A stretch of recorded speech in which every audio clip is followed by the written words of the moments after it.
What's going on, YouTube? J2's Reborn here, and welcome to the final episode of the Marvel Rewatch, since I haven't seen Captain Marvel yet at the time of recording this video, so I'm not going to include it as part of the Marvel Rewatch. But yes, finally we have reached the end of the Marvel Rewatch, and we are going to be talking about Ant-Man and the Wasp.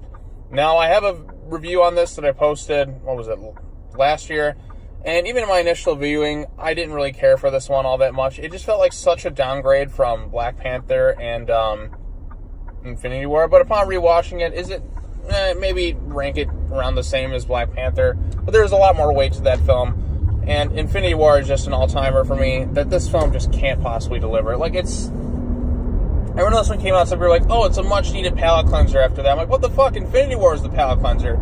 That was the big, bold, epic film that was completely subverting people's expectations. That was the one that was grandiose. That one was this, that, and Infinity War was so fucking good that this film couldn't possibly, come even close to living up to those expectations. And I was right. Ant-Man and the Wasp is kind of a forgettable movie. Paul Rudd is good, as always. The villain, Ghost, Ava, when I watched this one the other day, I kind of was dozing off a bit, and that's never really a good thing.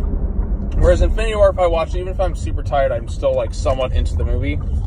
But this one, I'm just oh, no.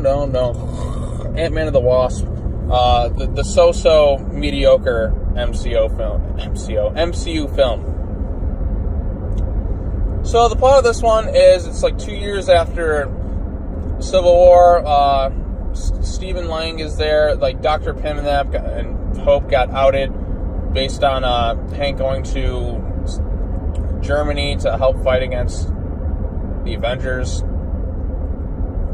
So he got put to jail. He got a plea bargain of 2 years, house arrest and then the rest probation. And Hope and them come back and they're like, oh, we got to get into the quantum realm to rescue my mom, who's played by Michelle Pfeiffer. And we have this other villain, Ghost, who's not really fully a villain, just somebody who's in severe agony and pain all the time due to something with the quantum realm affecting her DNA, so she's kind of fading in and out of existence, and she's just in severe pain all the fucking time. And they got to stop her, but they also got to get their mom back. And it's just there. There's some jokes. They're just not really all that funny. We got stuff with Walton Goggins, who's just really wasted in this film. I thought he did much better in last year's Tomb Raider. I could care less about this movie. They make Ant-Man look really dumb. I mean, he's a smart guy, in the first film. There's a few things he doesn't understand, but this one, he's just what? I don't know what this one is. They make him look really stupid and incompetent just to kind of make the Wasp look better.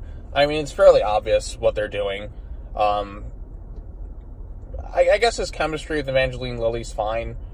And I like Paul Rudd. I think he's likable. Michael Douglas is cool. And Evangeline Lilly, she's not bad in these movies. She's fine. But it just doesn't do it for me. The best things in this movie, even his little supporting friends, the guy who talks really fast, Truth Serum, there's some bits that are funny. The Stanley cameo is really funny, where he's just remember this, the 60s or whatever. I'm oh, that's kind of funny. But, yeah, that's kind of just it. Just a couple of funny jokes here and there. Nothing laugh out loud hilarious action sequences that are kind of unique, but we've already kind of seen them in the first Ant-Man. The story isn't as strong this time around. The things I still really like, I love the relationship that Stephen Lang has with his daughter. Him and his daughter have such great chemistry. They're so likable on screen that I want this kid to be, to get her own little superpower so she can team up with him at some point, because she's great. The little girl is fantastic in this movie, and so is Paul Rudd. They have such adorable chemistry, and he just seems like such a likable dad. And then she's such a likable kid who's funny and just has, the right timing. That little girl is going places. I tell you what, she is great. Lawrence Fishburne's in here, too, because, he's just there. He doesn't really do too much. He's just there to help the Ghost character, who's such a non-antagonist. She's not really even an antagonist, really. Not really a full-blown villain, just kind of, in their way. Walton Goggins and his crew, they're just kind of in their way. It just doesn't feel like there was enough meat to the bone. The first film had a villain plan. Yeah, he wasn't the greatest villain of all time. The dude had some charisma, but this villain's just kind of there. And in the end, they're not really the villain. So, yeah, it just feels like there's just stuff where you're like, okay, we got this going on, but we got to do this, and got to do this, blah, blah, blah, blah, blah. I could give a fuck about this movie. I really, really could. Rewatching it again, Luis, that was his friend's name in the security group, like who's just does his little fast talking routine that he did in the first film. Just wasn't funny.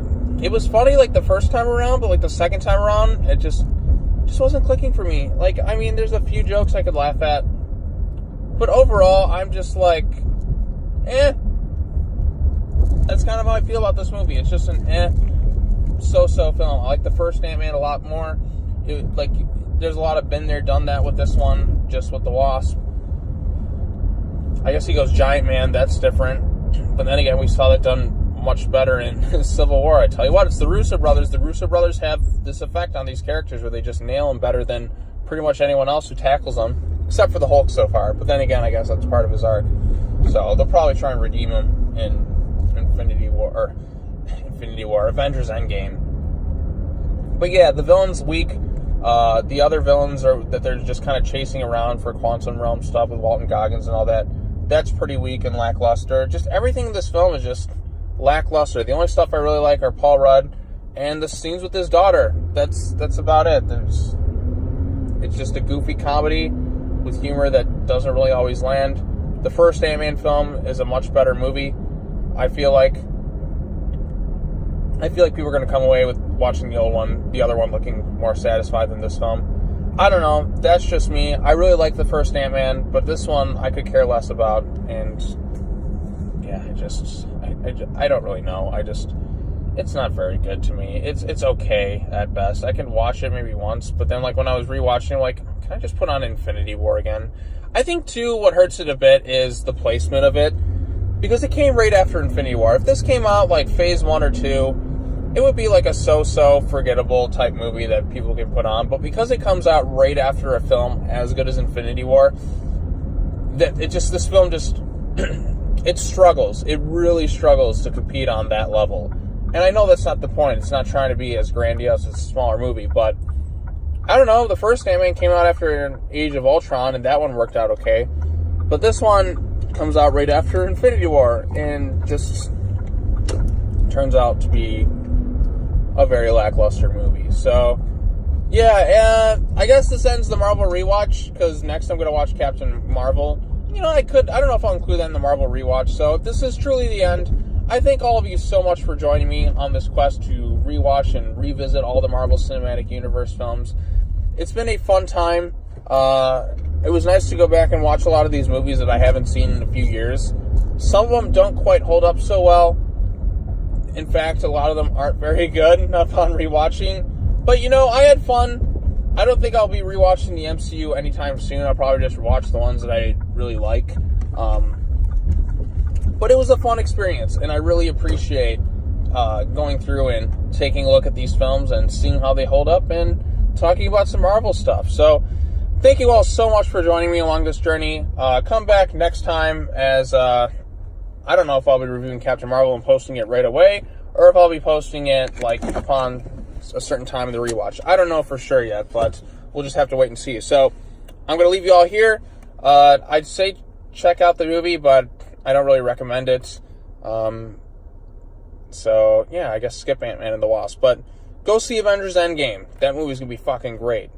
Alright, that's all I got to say. Take care now. Bye-bye then. I'll see you next time. Thanks for joining me on the Marvel Rewatch.